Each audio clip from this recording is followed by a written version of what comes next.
അന്തരിച്ച CPM general secretary Sitaram യെച്ചൂരിയുടെ മൃതദേഹം ഇന്ന് വൈകിട്ടോടെ ഡൽഹിയിലെ വസതിയിലേക്ക് കൊണ്ടുപോകും. 6 മണി മുതൽ വസതിയിൽ പൊതുദർശനം നടക്കും. കേരള നേതാക്കൾ ഇന്ന് ഡൽഹിയിലെത്തും.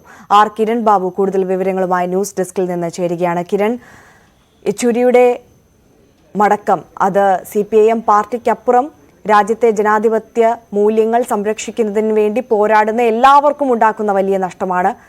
അദ്ദേഹത്തിന്റെ സംസ്കാര ചടങ്ങുകൾ അതെപ്പോഴത്തേക്കാണ് നിശ്ചയിച്ചിരിക്കുന്നത്? ഇന്ന് പൊതുദർശനം വൈകിട്ട് ആരംഭിക്കുമെന്ന് മനസ്സിലാക്കുന്നു. കേരള നേതാക്കൾ അവിടെ എത്തിക്കഴിഞ്ഞിട്ടുണ്ടോ?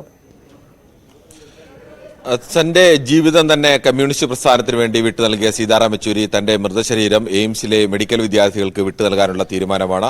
അതുകൊണ്ട് തന്നെ അദ്ദേഹത്തിന്റെ മൃതശരീരം നാളെ വൈകുന്നേരത്തോടുകൂടി എയിംസിലെ മെഡിക്കൽ വിദ്യാർത്ഥികൾക്കായി വിട്ടു നൽകും. നാളെയാണ് ഔദ്യോഗിക പൊതുദർശന ചടങ്ങുള്ളത്. സിപിഎമ്മിന്റെ ആസ്ഥാനമായ ഡൽഹിയിലെ ഗോൾഡ് മാർക്കറ്റിലെ AKG ഭവനിലാണ് ഈ പൊതുദർശനം ഒരുക്കിയിട്ടുള്ളത്. ഇന്ന് ഉച്ചയോടുകൂടി അദ്ദേഹത്തിന്റെ മൃതദേഹം അദ്ദേഹത്തിന്റെ വസന്തകുഞ്ചിലെ വീട്ടിലേക്ക് എത്തിക്കും. വൈകുന്നേരം വീട്ടിലാണ്. വീട്ടിൽ പൊതുജനങ്ങൾക്ക് വേണ്ടിയുള്ള ഒരു പൊതുദർശനത്തിനുള്ള സൗകര്യമില്ല. അതുകൊണ്ട് തന്നെ അവിടെ വീട്ടുകാർക്ക് വേണ്ടി അവിടെ എത്തിക്കുക. അതിനുശേഷം നാളെ രാവിലെ മുതലാണ് പൊതുദർശനമുള്ളത്. ഇന്ത്യയുടെ വിവിധ ഭാഗങ്ങളിൽ നിന്നുള്ള വിവിധ രാഷ്ട്രീയ പാർട്ടികളുടെ പ്രതിനിധികൾ, നേതാക്കൾ, സാധാരണക്കാരായ പാർട്ടി പ്രവർത്തകർ അടക്കമുള്ളവർ ഈ അദ്ദേഹത്തിന് അന്ത്യോപചാരം അർപ്പിക്കാൻ വേണ്ടി ഡൽഹിക്ക് പോകുന്നുണ്ട്. കേരളത്തിൽ നിന്ന് വിമാനത്തിലടക്കം കേരളത്തിലെ പാർട്ടി പ്രവർത്തകരടക്കമുള്ള പല ആളുകളും ഡൽഹിക്ക് പോകുന്നുണ്ട്. അങ്ങനെ അദ്ദേഹത്തോട് വ്യക്തിബന്ധമുള്ള അത്രയേറെങ്കിലും ആളുകൾ ഇന്ത്യയുടെ വിവിധ ഭാഗങ്ങളിലുണ്ട്.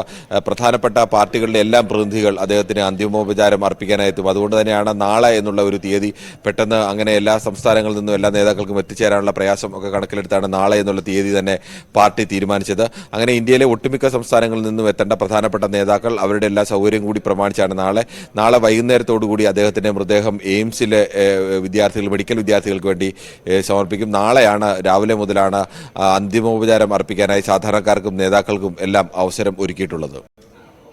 ശരി, കിരൺ ബാബുവാണ് വിവരങ്ങൾ നൽകിയത്. അദ്ദേഹത്തിന്റെ മൃതദേഹം എയിംസിലെ വിദ്യാർത്ഥികൾക്ക് പഠിക്കാനായി വിട്ടു നൽകുക എന്നുള്ള തീരുമാനമായിരുന്നു നേരത്തെ തന്നെ ഉണ്ടായിരുന്നത്. എന്തായാലും നാളെ വരെ പൊതുദർശനം ഉണ്ടാകും. ഇന്ന് വൈകുന്നേരം 6 മണിക്ക് പൊതുദർശനം അദ്ദേഹത്തിന്റെ വസതിയിൽ ആരംഭിക്കും.